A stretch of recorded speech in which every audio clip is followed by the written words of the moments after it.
Mas graças a Deus, porque a palavra dele é viva e ela vai fazer morada nas nossas vidas hoje. Eu tenho certeza disso porque eu tenho orado por esse dia e eu sei que cada um de nós saímos das nossas casas para vir aqui para a casa do Senhor com uma expectativa do Senhor falar conosco, do Senhor transformar as nossas vidas através da palavra dele. E se você veio com o coração aberto, se você veio com o coração desejoso de ouvir a palavra do Senhor, de aprender um pouco mais, não por conta de mim, não, mas é por conta da palavra dele. Porque a palavra dele é que fala no meu e no seu coração. Porque é ele que muda as nossas vidas. É um privilégio para mim e uma incumbência, trazer esse compartilhamento da palavra hoje aqui. Eu sempre tenho procurado falar sim para aquilo que o nosso pastor tem nos desafiado. Eu creio que cada um dos irmãos que passaram aqui também sentiram a mesma coisa que eu, tremeram um pouco nas bases, porque não é fácil, Daniel? A gente sabe que é difícil, porque a gente não tem a mesma habilidade do nosso pastor, mas nós vamos chegar lá, a gente vai aprendendo um pouco mais. Irmãos, temos vivido dias muito difíceis, dias muito complicados. Temos vivido dias que nós precisamos do Senhor cada dia mais o Senhor trabalhando nas nossas vidas, cada dia mais o Senhor fazendo guarida nos nossos corações, para que a gente possa ter força para viver nesse mundo. O nosso mundo não é um mundo fácil, temos vivido dias difíceis, dias de muita angústia, em todos os sentidos, temos sido bombardeados o tempo todo por toda sorte de informações falsas, e falsas necessidades que a mídia coloca aí nas nossas mentes, A mídia, ela trabalha justamente para implantar alguma coisa na nossa mente. E o nosso subconsciente, ele vai trabalhando ali, e aí a gente começa a ter aquele desejo, aquela vontade de fazer determinadas coisas, algumas falsas necessidades, que muitas vezes nós somos tentados, a fazer tudo aquilo que a nossa mente nos incita a fazer, Só que nós precisamos ter muito cuidado com tudo isso, para nós não enchermos o nosso coração de falsas necessidades, que nos afastarão do nosso Deus. 1 Pedro 5, versículo 8 a 9, não precisa abrir ainda não, que ainda não é o texto da palavra propriamente dita. 1 Pedro 5, versículo 8 e 9 diz assim, estejam alertas e vigiem. O diabo, inimigo de vocês, anda ao redor como leão, rugindo e procurando a quem possa devorar. Resistam-lhe, permanecendo firmes na fé, sabendo que os irmãos de vocês em todo o mundo estão passando pelos mesmos sofrimentos. Os nossos irmãos ao redor do mundo, aqueles que estão aí desejosos para buscar o Senhor cada dia mais, estão passando pelas mesmas aflições que nós. Então gostaria que você abaixasse sua cabeça mais uma vez, que você colocasse a sua vida diante de Deus nesse momento, porque o Senhor, Ele tem uma palavra para falar conosco hoje. Muitas vezes nós vimos para a casa do Senhor e ouvimos palavras que nos levantam o ego, que nos fazem sair daqui rejubilantes, cheios de gás. Porém, essa palavra que eu queria compartilhar com vocês é uma palavra que ela nos exorta. Ela exorta a igreja do Senhor. É uma palavra que muitas vezes pode nos deixar em crise. Então coloque o seu coração aí e peça que o Senhor possa falar contigo nesta noite. Pai, no nome de Jesus, eu te peço que o Senhor fale conosco, que o Senhor ministre nos nossos corações, que o Senhor ministre na minha vida, que o Senhor ministre, ó Pai, na vida dos meus irmãos nesta noite. Nós precisamos, ó Deus, do Senhor. Nós pedimos que o Senhor, em nome de Jesus, tire toda a ação do diabo do nosso meio. Que o Senhor, Pai, possa falar através da minha vida, apesar de mim, que o Senhor fale através da minha vida, Pai. Que o Senhor nos use, que o Senhor, ó Pai, fale ao coração dos meus irmãos, nesta hora, em nome de Jesus, em nome de Jesus. Irmão, sempre que eu venho compartilhar a palavra do Senhor, aliás, sempre que eu compartilho a palavra do Senhor na célula, eu falo para os meus irmãos da volta de Jesus. E eu falo que a volta de Jesus está muito próxima. Quem anseia pela volta do Senhor? Você fica desejoso? Desejoso? Eu desejo a volta do Senhor o quanto antes, justamente porque o nosso mundo não é um mundo fácil. Temos vivido dias difíceis.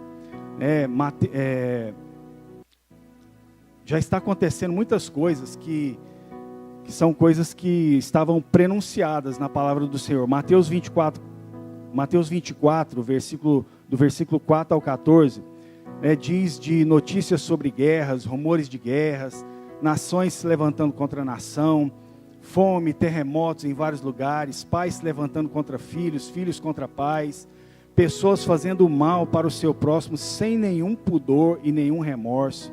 E isso, segundo a Bíblia, seria apenas o início das dores. Temos vivido dias complicados, com certeza, e aqui fala nesses versículos que seria apenas o princípio das dores. Ou seja, irmãos, nós temos que começar, parabéns, nós temos que começar a mudar as nossas atitudes.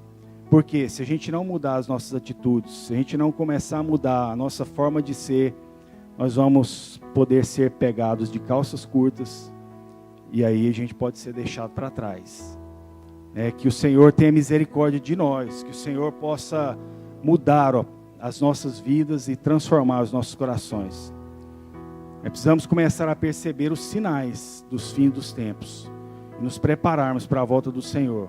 Precisamos colocar a nossa vida em ordem. Precisamos começar a separar as nossas vidas para Cristo. Ele é o noivo, e o noivo quer pegar a noiva preparada.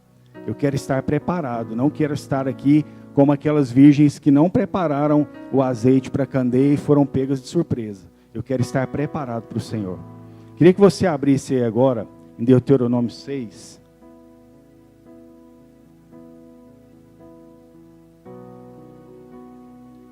Eu consegui fazer o que ninguém fez, quebrar a taça. Muitas vezes eu ficava aqui olhando de lá, o pastor falando, gesticulando, a água da taça aqui. Eu falei assim, vou pegar um copinho de plástico, vou pôr aqui, porque eu sou muito desastrado e eu vou quebrar a taça se eu colocar ela aqui. E eu quebrei a taça aqui embaixo, no lugar menos provável de quebrar a taça. Obrigado. Complicada essa taça, mas tá bom. Eu consegui. Deuteronômio 6, do versículo 4 ao 25, diz assim, Ouça, ó Israel, o Senhor, o nosso Deus, é o único Senhor. Ame o Senhor, o seu Deus, de todo o seu coração, de toda a sua alma e de todas as suas forças. Que todas essas palavras que hoje lhe ordeno estejam em seu coração. Ensine-as com persistência a seus filhos. Converse sobre elas quando estiver sentado em casa, quando estiver andando pelo caminho, quando se deitar e quando se levantar. Amarre-as como um sinal nos braços e prenda-as na testa. Escreva-as nos batentes das portas de sua casa e em seus portões. O Senhor, o seu Deus, os conduzirá à terra que jurou aos seus antepassados, Abraão, Isaque e Jacó, dar a vocês. Terra com grandes e boas cidades que vocês não construíram, com casas cheias de tudo o que há de melhor, de coisas que vocês não produziram, com cisternas que vocês não cavaram, com vinhas e oliveiras que vocês não plantaram. Quando isso acontecer e vocês comerem e ficarem satisfeitos, tenham cuidado. Não esqueçam o Senhor que os tirou do Egito, da terra da escravidão. Temam o Senhor, o seu Deus, e só a Ele prestem culto. E jurem somente pelo seu nome. Não sigam outros deuses, os deuses dos povos ao redor, pois o Senhor, o seu Deus, que está no meio de vocês, é Deus zeloso. A ira do Senhor, o seu Deus, se acenderá contra vocês, e Ele os banirá da face da terra.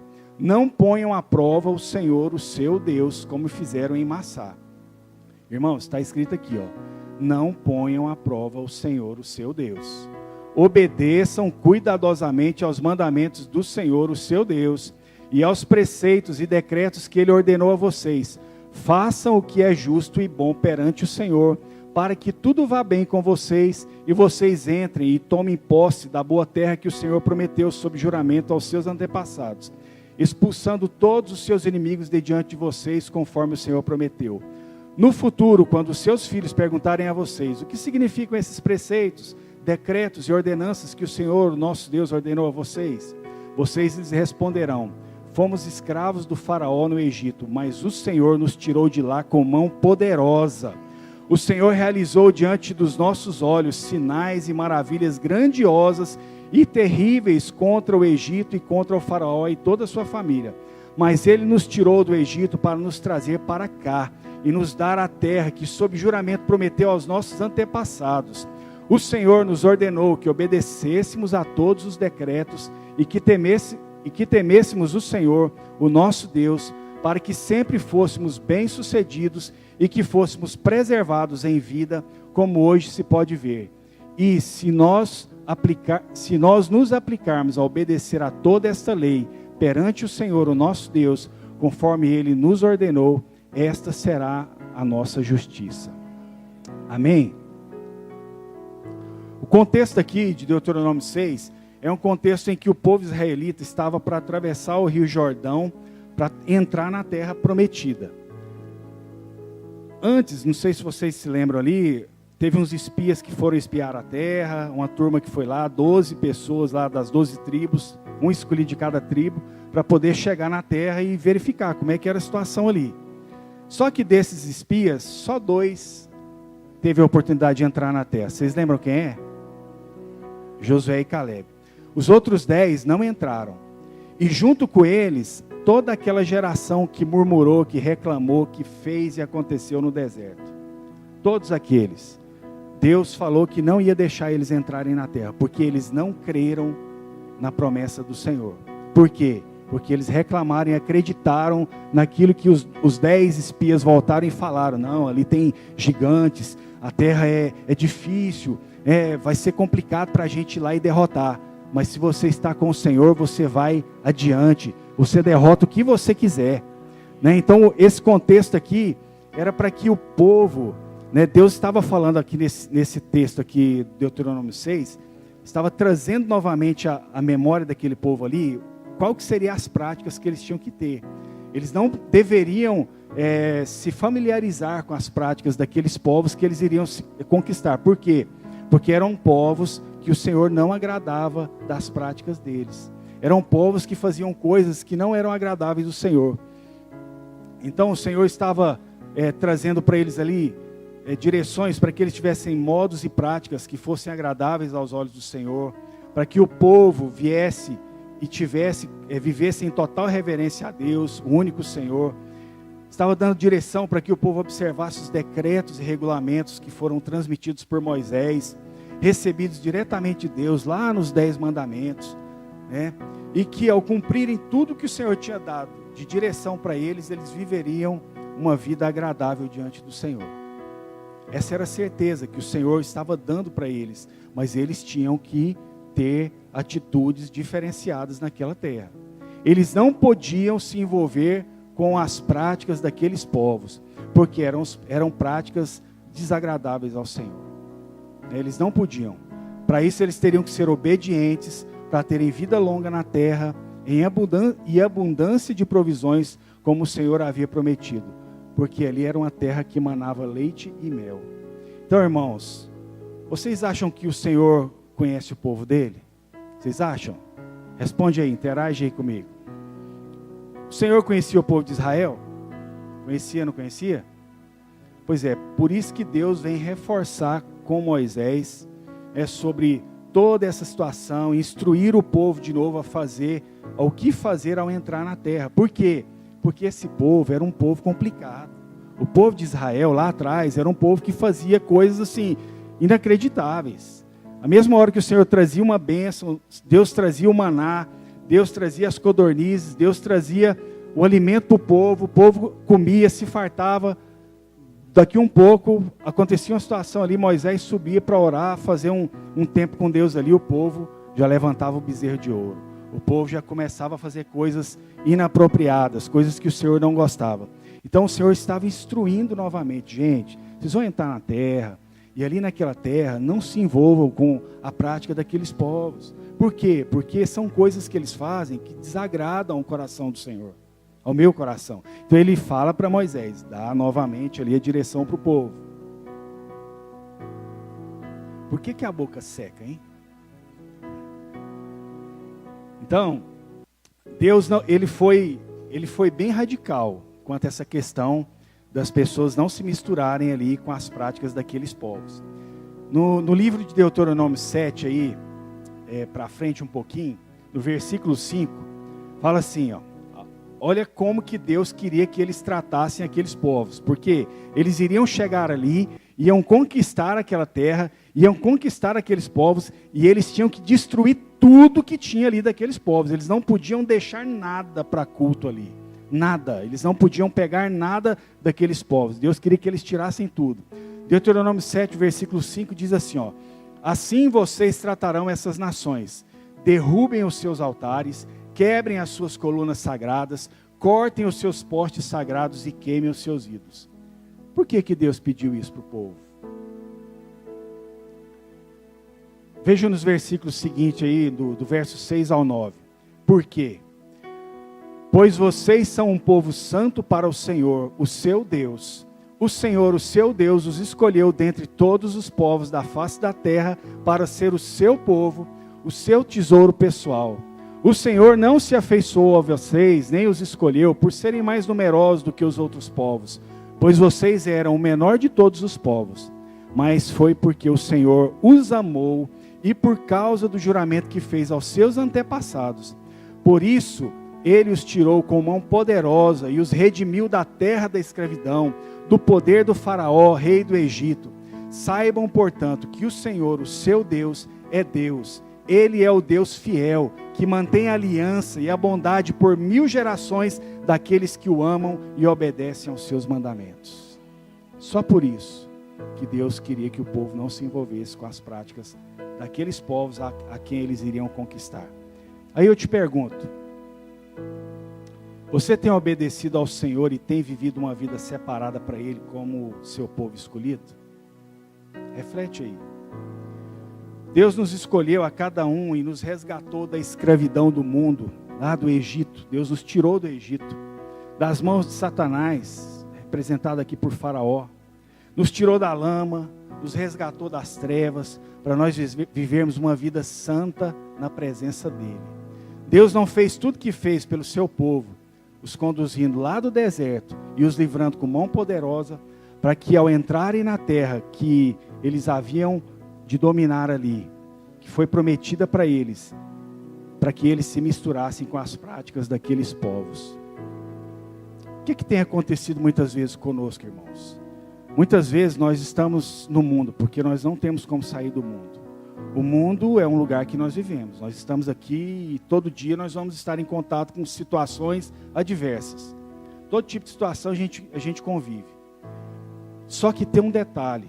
Nós que somos cristãos, ou pelo menos que dizemos que somos cristãos, temos que tomar e começar a ter atitudes diferentes. Por quê? Porque se a gente começa a se misturar com as práticas que esse mundo tem ensinado para a gente, nós vamos nos corromper. Sabe por quê? Porque a carne é fraca. A nossa carne é fraca. Se não é o Espírito de Deus nos convencendo todo dia que nós precisamos buscar o Senhor, que nós precisamos buscar nos separarmos para Ele todos os dias, nós não damos conta. Nós somos falhos, nós somos pecadores. E infelizmente, Deus estava falando ali para aquele povo, porque Ele conhecia o povo dele. Quanto mais nós, o Senhor não nos conhece, a cada um de nós, o Senhor conhece o nosso íntimo, o Senhor sabe de onde nós saímos, do Egito que nós saímos, o Senhor nos tirou de lá e nos colocou aqui, para ouvirmos a palavra dEle dia após dia, domingo após domingo, mas para que nós fôssemos transformados pela palavra dEle. Cada vez que alguém sobe aqui para poder trazer a palavra do Senhor, essa palavra tem que fazer morada no seu coração. A música fala, vem fazer morada em mim. Ela tem que fazer morada no seu coração. Nós não podemos mais sair daqui da casa do Senhor como nós temos entrado. Por isso que eu disse que é uma palavra de exortação, é uma exortação para nós. Nós precisamos mudar, nós precisamos começar a ter atitudes que condizem com a atitude de cristãos, de pessoas que são verdadeiros cristãos, pessoas separadas. O Senhor Deus, Ele fez tudo o que Ele pôde fazer pelo povo de Israel, mas infelizmente, na hora de entrar na terra, na hora de chegar ali e atravessar o Jordão, o Senhor teve que deixar aquela geração murmuradora para trás, aquele povo que só fazia muitas vezes coisas erradas ali. Infelizmente, aquele que os dirigia, aquele que os guiava, ficou e não entrou. Moisés não entrou na terra prometida. Moisés só avistou a terra e ficou sabendo como é que aquela terra era por conta dos espias que foram lá espiar a terra. Porque Moisés foi desobediente. Você sabe por quê que Moisés não entrou? Porque Deus mandou que Moisés falasse com a rocha para que dela brotasse água. E aí Moisés ficou irado porque o povo estava pedindo água, pedindo alimento ali. E Moisés estava irado naquele momento e Moisés bateu na rocha. E não bateu uma vez não, ele bateu 2 vezes. Então foi por conta dessa desobediência que Moisés não entrou naquela terra. Somente por isso. Porque ele desobedeceu ao Senhor. E muitas vezes o Senhor tem a nossa terra prometida a cada dia. Você ora, você busca, você deseja coisas, você tem vontade de crescer na vida, você estuda para isso, né? A gente estuda para poder chegar em algum lugar, né? A gente trabalha de sol a sol, a gente levanta cedo, vai para a correria do dia, para esse mundo cão que não é fácil, desejosos. E aí, será que a gente tem colocado essas coisas tudo na presença do Senhor e falado: Senhor, toma conta, faz a tua vontade, faz aquilo que o Senhor quer, não faz a minha vontade, mas faz a tua vontade.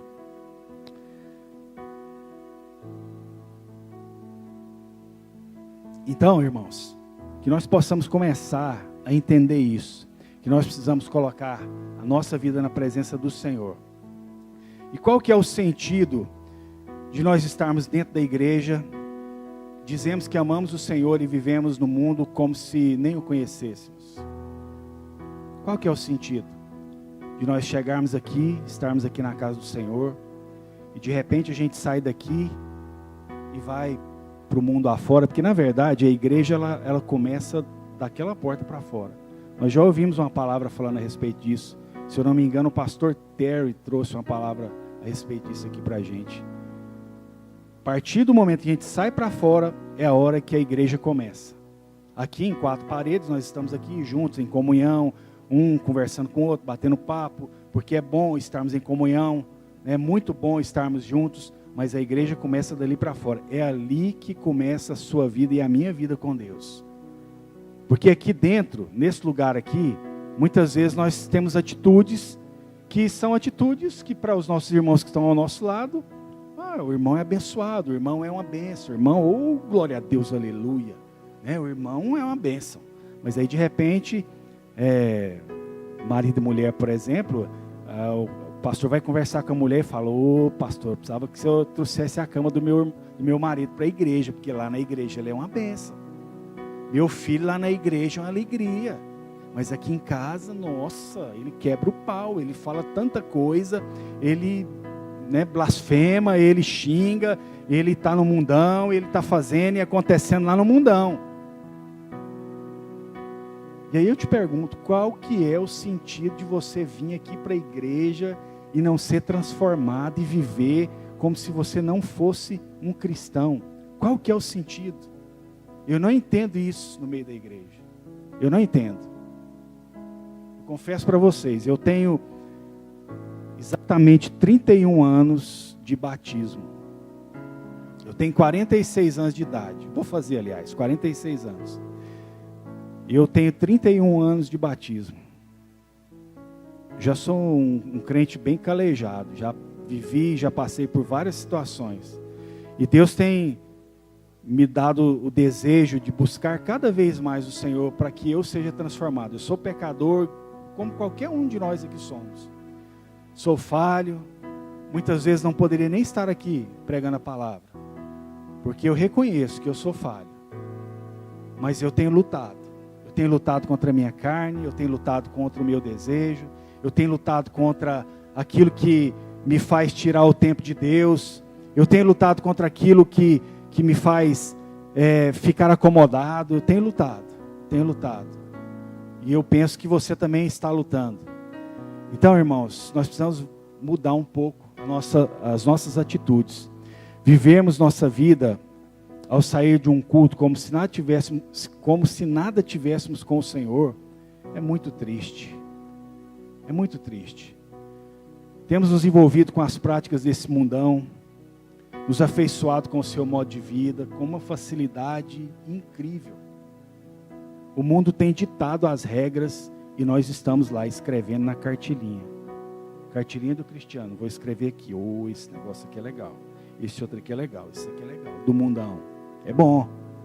Não é bom? As coisas do mundo não são boas?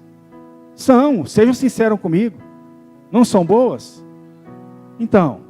Mas só que aí a gente tem que ter discernimento. Por isso que eu estou falando. Não adianta vir para a igreja e não ter discernimento. A gente tem que ter discernimento daquilo que a gente está fazendo nesse mundo.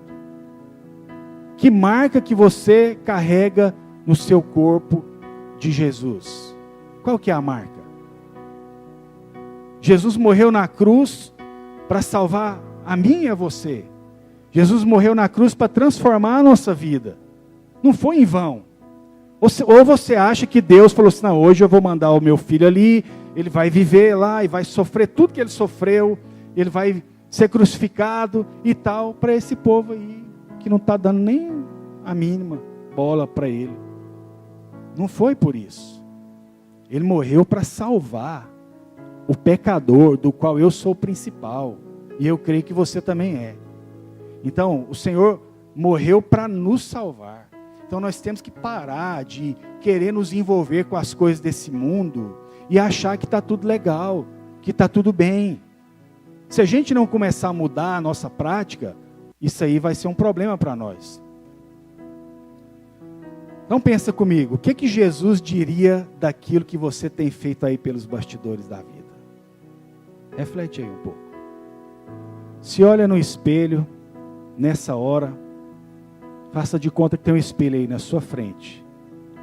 E fala assim, Senhor, o que o Senhor acha do que eu estou fazendo? Como é que o Senhor vê o que eu estou fazendo? O Senhor se alegra? O Senhor gosta do que eu estou fazendo?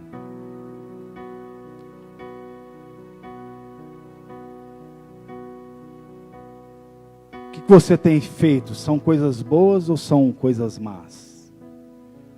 Será que as nossas atitudes condizem com aquilo que a palavra do Senhor nos ensina domingo após domingo? Ou só estão semelhantes às práticas do mundo? Dos não cristãos ao nosso redor. Tem muita gente aí que não quer nem saber de Deus. Tem muita gente aí que não está nem aí para Deus. E a gente sabe que tem muita gente. Tem muita gente aí que vive, eu estou falando agora de pessoas do mundo, que vive sua vida desregradamente. Eles já estão no mundo, estão vivendo como dita o mundo. Agora, nós que somos cristãos, temos que viver no mundo de uma forma diferente. Nós temos que mudar as nossas práticas. Tem havido diferença do povo cristão com o povo do mundo ou não? Tem havido?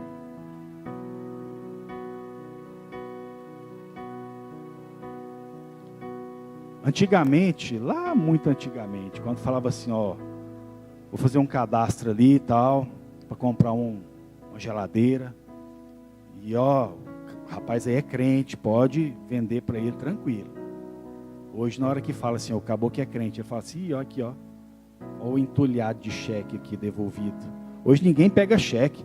Eu fui pagar queria pagar hoje uma bateria do meu carro que deu problema com o cheque, que eu não queria gastar o limite do cartão. E aí a pessoa falou assim, não tem jeito de pegar cheque não, o patrão não deixa não. E aí? Porque o tal do cheque não presta, né? Aliás, quem está por trás do cheque não presta, né? Porque quem preenche ali assina e que não paga o cheque é que não presta, porque o papel está lá para ser uma bênção para a gente quando a gente precisa usar. Eu estava pegando um talão de cheque meu lá e estava olhando. Ó, ele é do ano passado, ainda do início do ano. Acho que eu gastei 2 ou 3 folhas dele lá. Mas beleza, tive que pagar com cartão. Somos bem falados nas rodinhas de amigos, como sendo aqueles que quando chegam, trazem mais lenha para a fogueira? Ou somos falados como aqueles que quando chegam, as pessoas dizem para mudar de assunto, porque o fulano não gosta desse tipo de conversa? E aí, jovens, quando você chega ali na rodinha dos seus amigos, na galera, a turma que é gente fina, aquela galera ali que está junto com você ali, você chega, tá a turminha lá. Ô, Cristiano, vem cá e tal, nossa, vamos aqui, ó, a conversa aqui é essa. Ah, e tá falando ali, ou de repente, quando você chega, alguém fala assim, ó, não, muda aí de conversa, porque o Cristiano tá chegando e ele não gosta desse tipo de conversa, não. Como é que tem sido? Como é que tem sido, irmãos adultos? Não só os jovens, mas os adultos. O pessoal gosta de ficar mostrando para você aqueles videozinhos que vêm do WhatsApp ali com as mulheres peladas, com coisas obscenas. Gosta? Você já vem ali sendo o primeiro a ser bombardeado? Muitas vezes alguém vem e mostra pra gente, e a gente às vezes nem não queria ver aquilo ali, mas a pessoa vem, olha aqui um vídeo legal. Tem vídeo que é legal mesmo de ver, tem muito vídeo bom, mas tem muito vídeo que é porcaria mesmo. E aí, quem você é no reino de Deus? Quem que eu sou? Quem nós somos no reino de Deus? Temos ouvido muito nesses últimos dias falar a respeito do reino. Ontem aqui teve um culto de jovens abençoadíssimo. O pai que não trouxe o seu filho, que não mandou seu filho para cá ontem, perdeu a chance. Que palavra! O pastor Joabe, que é da comunidade Alcance, trouxe a palavra para a gente aqui. Eu estava aqui, tive a oportunidade de ouvir a palavra dele. Um cara 100%. Nós temos que aproveitar essas oportunidades. Sabe por quê? Se você que é pai, não incentiva o seu filho a estar aqui para ouvir a palavra do Senhor, agora puxando um pouquinho de sardinha para a lata do pessoal do Novo Caminho, se você que é pai não traz o seu filho para vir aqui e ouvir a palavra do Senhor, como é que você quer que o seu filho mude de vida? Como é que você quer que seu filho tome atitudes diferentes das que ele tem tomado nos dias atuais? Nós precisamos vir e trazer os nossos filhos. É fácil, irmãos? Os pais aí que tem semana cheia, uma correria, às vezes chega no final de semana, a gente quer ficar sentado lá. A gente quer ficar sentado, a gente quer fazer outras coisas. Ah, não vou levar não, porque eu quero ficar aqui em casa, eu quero assistir um filme, eu quero ir no cinema, eu quero fazer alguma coisa. Mas tem uma coisa que se chama prioridade.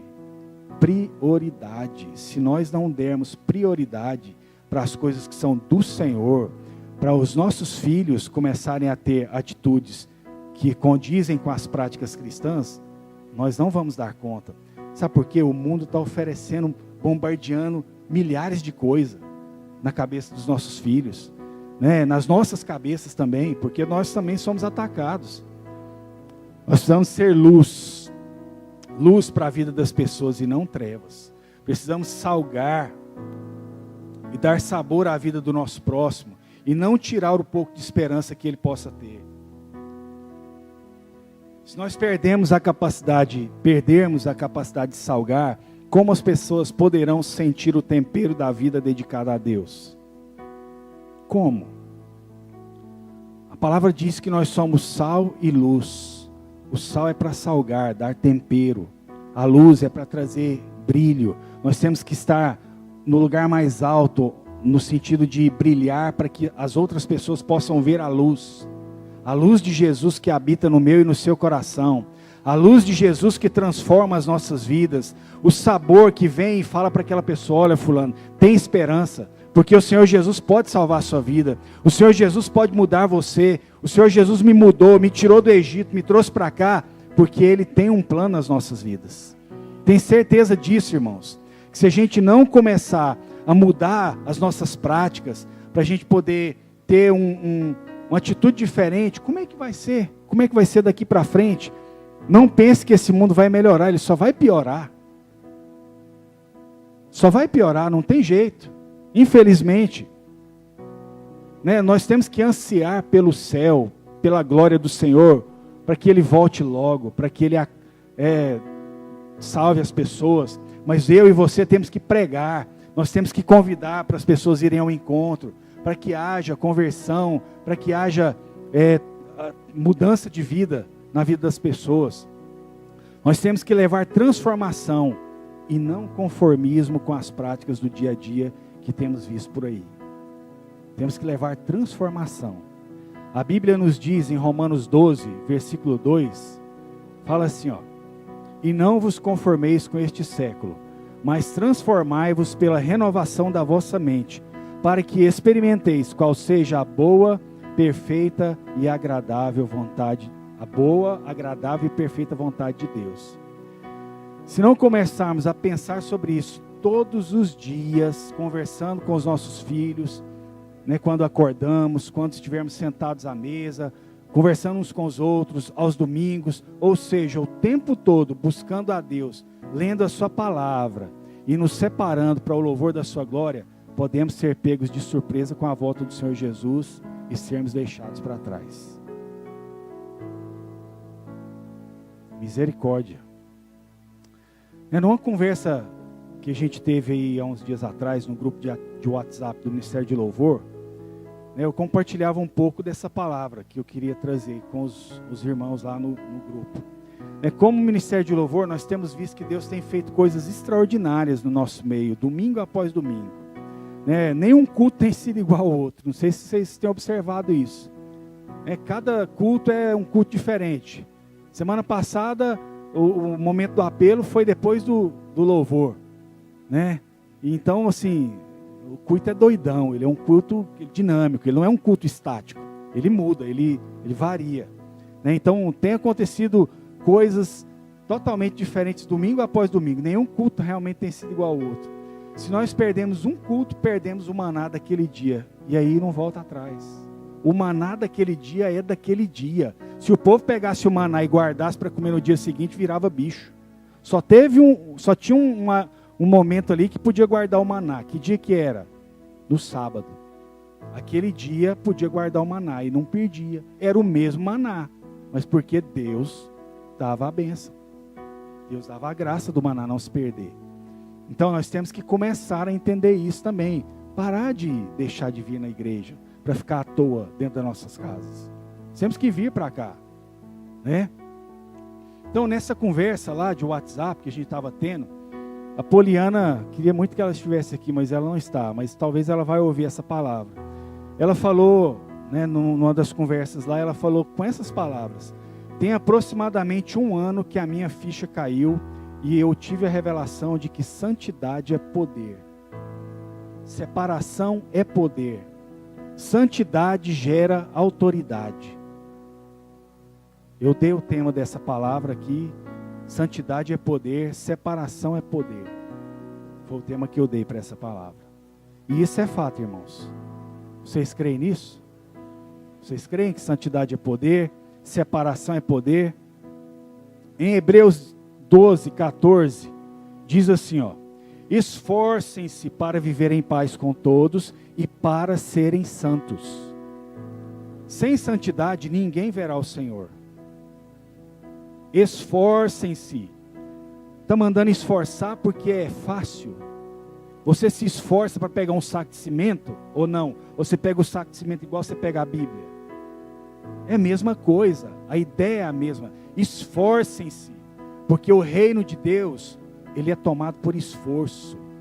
Aqueles que alcançam têm que se esforçar. É fácil a vida cristã? É fácil? É fácil você dizer não para as tentações todos os dias? Ou você não é tentado? Oh, glória a Deus. Esforcem-se. Santos são aqueles que se reconhecem pecadores. Irmãos, muitas vezes eu vejo coisas, acampamentos, às vezes encontro. E nós temos que tomar cuidado com o que fala aqui em Atos 19, do versículo 11 ao 16. Deus fazia milagres extraordinários por meio de Paulo, de modo que até lenços e aventais que Paulo usava eram levados e colocados sobre os enfermos. Estes eram curados de suas doenças e os espíritos malignos saíam deles. Alguns judeus que andavam expulsando espíritos malignos tentavam invocar o nome do Senhor Jesus sobre os endemoniados, dizendo: em nome de Jesus, a quem Paulo prega, eu ordeno que saiam. Os que estavam fazendo isso eram os 7 filhos de Seva, um dos chefes dos sacerdotes dos judeus. Um dia, o espírito maligno lhe respondeu: Jesus eu conheço, Paulo eu sei quem é, mas e vocês, quem são? Então o endemoniado saltou sobre eles e os dominou, espancando-os com tamanha violência que eles fugiram da casa nus e feridos.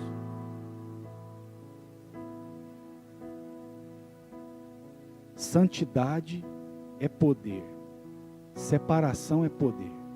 Irmão, se nós não temos autoridade para orar com alguém, não vai orar não.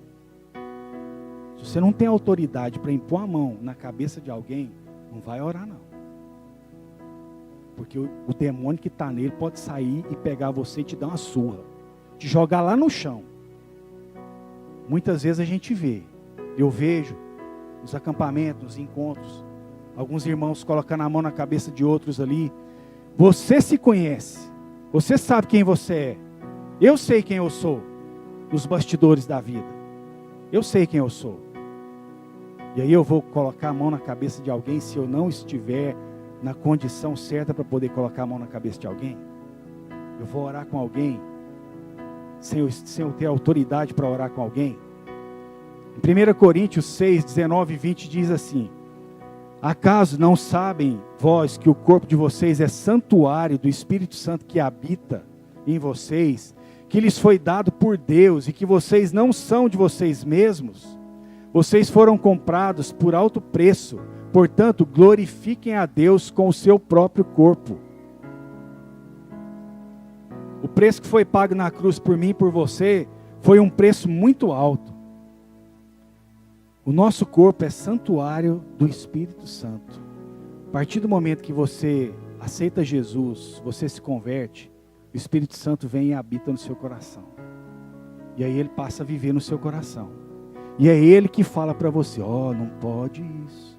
Aquela vozinha que você fala assim: uma voz falou comigo. É o Espírito Santo falando contigo.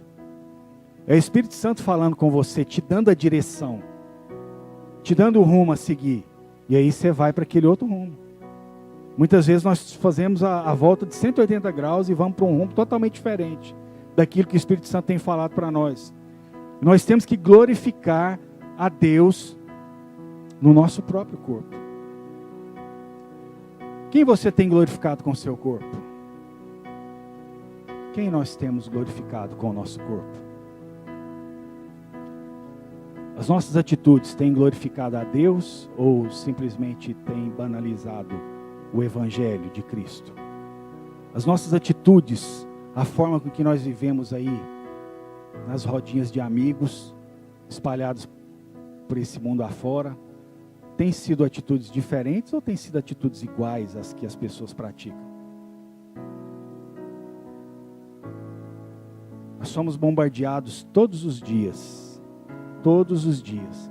Esse mesmo verso 20 aqui na Bíblia, a mensagem fala assim: tudo pertence a Deus, portanto deixem que as pessoas vejam Deus no corpo de vocês e através dele, através do seu corpo.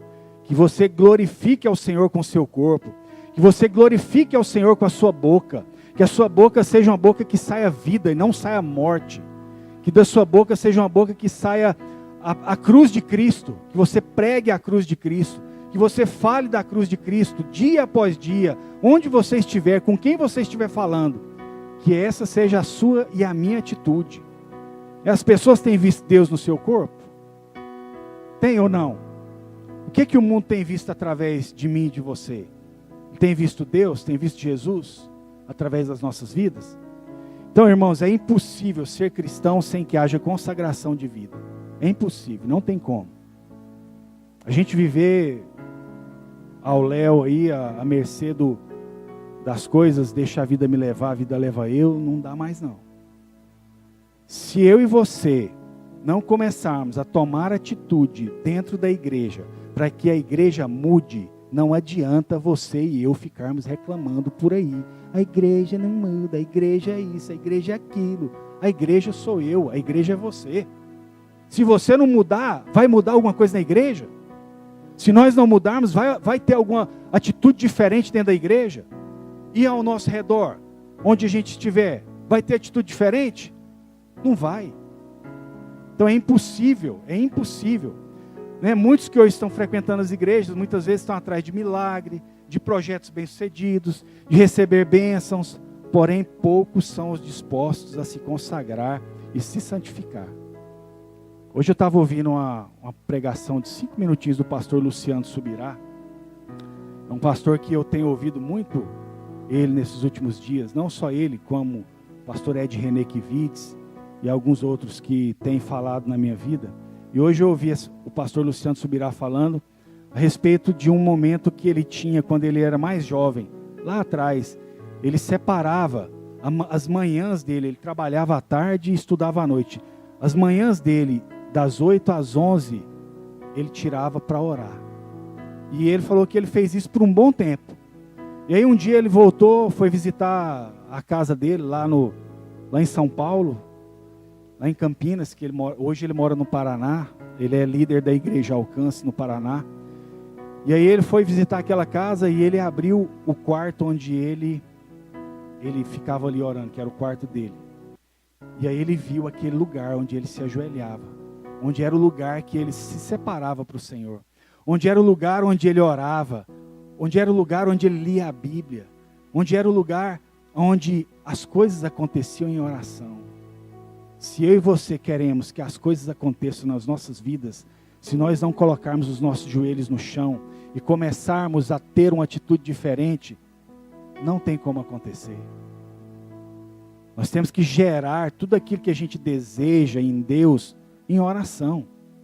Se a gente não fizer isso, é impossível.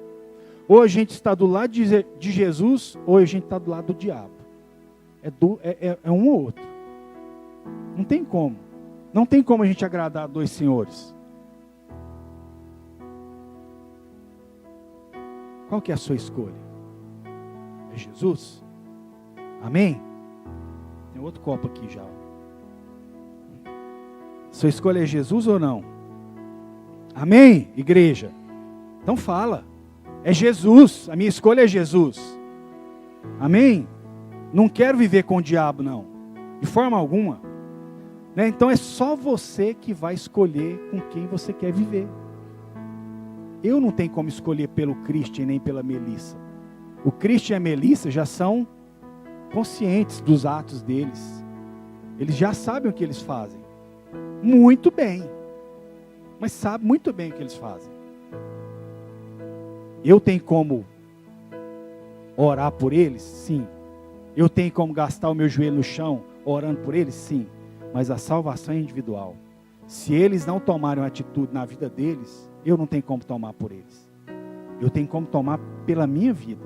E eu tenho como contribuir com eles de alguma forma, fazendo o quê? Trazendo para a igreja, orando por eles, conversando em casa sobre a Bíblia, tentando fazer alguma coisa a mais. É o que eu posso fazer. É o que a Karen pode fazer. Mas eu não tenho como ser salvo por eles. Aliás, eles não têm como ser salvos porque eu estou só ali buscando de Deus e eles não.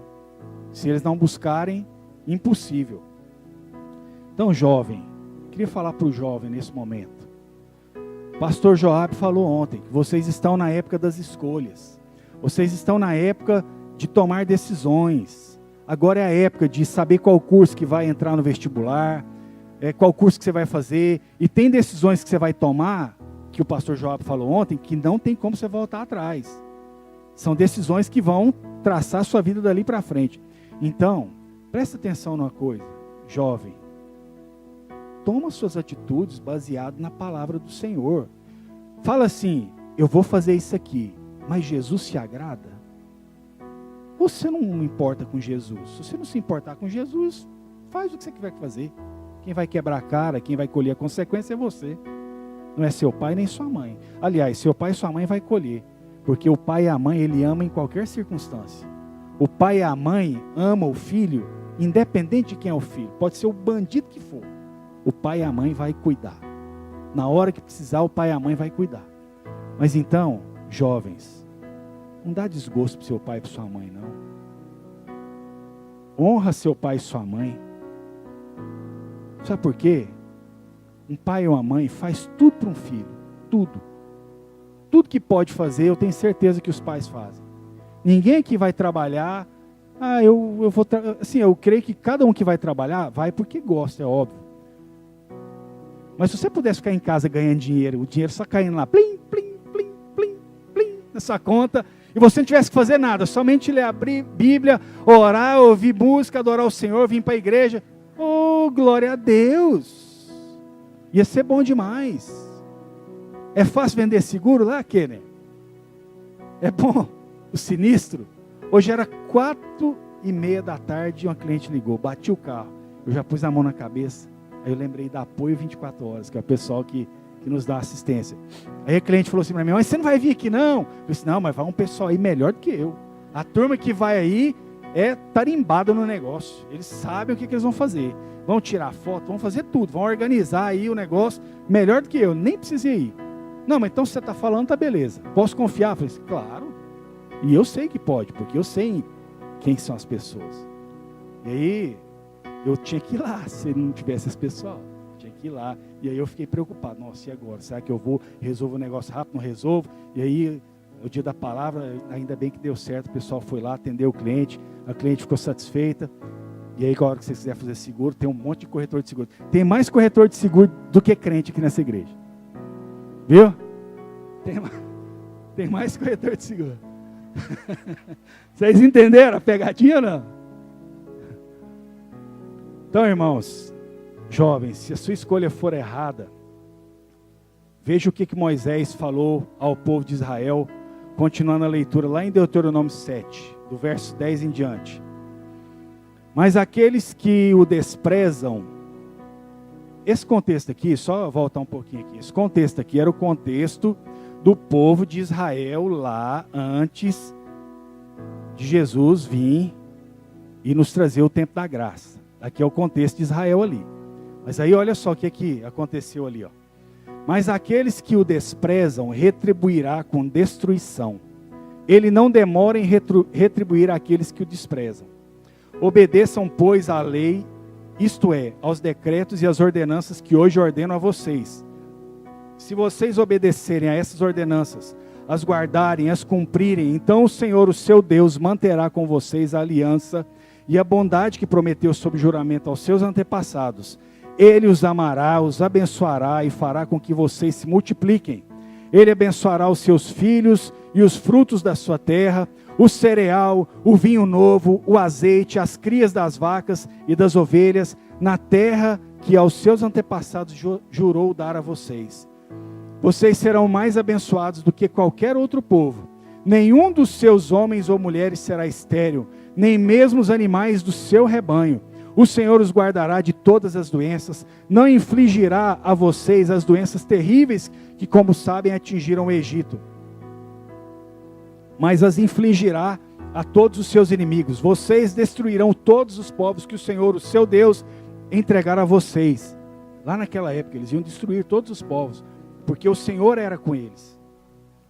Amém? O Senhor é conosco. O Senhor é contigo, meu irmão. Você crê nisso? Você crê? Você tem certeza que você crê nisso? Que o Senhor é contigo? Amém? Eu creio. Então, as consequências das nossas escolhas, elas trarão bênção ou maldição na nossa vida. Ou bênção ou maldição. Queria terminar esse momento aqui com vocês, dizendo que Jesus, quando se tornou homem e veio viver entre nós, ele sofreu as mesmas coisas que nós sofremos.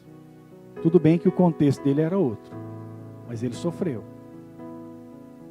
Ele foi fiel a Deus, mas ele foi fiel a Deus.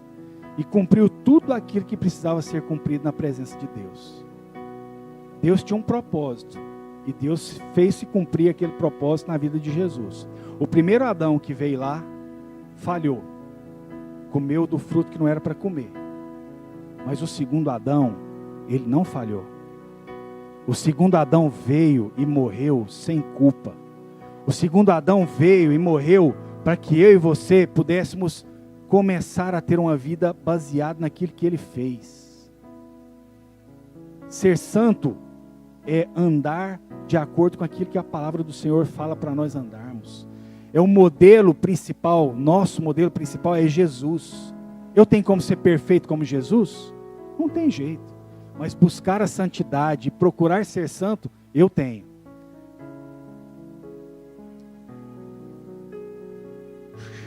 A Bíblia nos diz aqui em Mateus 5,17 assim, ó, sobre Jesus e o cumprimento daquilo que ele veio fazer.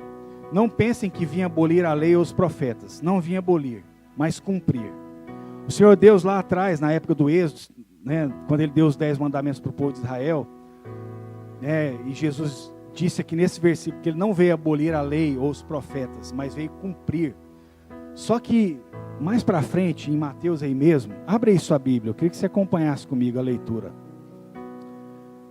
Queria que você entendesse que os 10 mandamentos, quando eles vieram e foram trazidos por Deus para Moisés, para aquele povo, as ordenanças que Deus trouxe, né, todas as práticas que Deus gostaria que eles fizessem e a forma com que eles vivessem, aquilo ali, Jesus veio e cumpriu cada uma daquelas coisas, cada uma. Só que aí depois ele veio em Mateus e trouxe um padrão mais elevado para nós. O nosso padrão é maior em relação àquilo que nós temos que cumprir. Então lá em Mateus 5, do versículo 18 em diante, fala assim, ó: digo a verdade, enquanto existirem céus e terra, de forma alguma desaparecerá da lei a menor letra ou o menor traço, até que tudo se cumpra. Todo aquele que desobedecer a um desses mandamentos, ainda que dos menores, e ensinar os outros a fazerem o mesmo, será chamado menor no reino dos céus. Olha só o que está escrito aqui: todo aquele que desobedecer a um desses mandamentos, ainda que dos menores, e ensinar os outros a fazerem o mesmo, a desobedecer os mandamentos, será chamado menor no reino dos céus. Mas todo aquele que praticar e ensinar esses mandamentos será chamado grande no reino dos céus. Pois eu digo que se a justiça de vocês não for muito superior à dos fariseus e mestres da lei, de modo nenhum entrarão no reino dos céus. Vocês ouviram o que foi dito aos seus antepassados: não matarás, e quem matar estará sujeito a julgamento. Jesus está falando aqui. Mas eu digo a vocês que qualquer que se irar contra o seu irmão estará sujeito a julgamento. Também qualquer que disser a seu irmão, racá, esse termo aqui, racá, quer dizer tolo, burro, seu besta, será levado ao tribunal. E qualquer que disser louco, corre o risco de ir para o fogo do inferno. Você chamar seu irmão de louco, você corre o risco de ir para o fogo do inferno. Portanto, se você estiver apresentando sua oferta diante do altar, e ali se lembrar que seu irmão tem algo contra você, deixe sua oferta ali diante do altar e vá primeiro reconciliar-se com seu irmão, depois volte e apresente sua oferta. Entre em acordo depressa com o seu adversário, que pretende levá-lo ao tribunal. Faça isso enquanto ainda estiver com ele a caminho, pois caso contrário ele poderá entregá-lo ao juiz e o juiz ao guarda e você poderá ser jogado na prisão. Eu garanto que você não sairá de lá enquanto não pagar o último centavo. Vocês ouviram que foi dito: não adulterarás, mas eu digo, qualquer que olhar para uma mulher e desejá-la já cometeu adultério com ela no seu coração. Se o seu olho direito o fizer pecar, arranque-o e lance-o fora. É melhor perder uma parte do seu corpo do que ter todo ele lançado no inferno. E se a sua mão direita o fizer pecar, corte-a e lance-a fora. É melhor perder uma parte do seu corpo do que ir todo ele para o inferno. E aí vai. Ele fala aqui sobre o divórcio. Ele fala que você não deve jurar a não ser pelo nome do Senhor.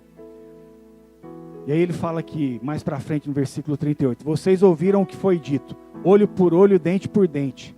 Mas eu digo, não resistam ao perverso.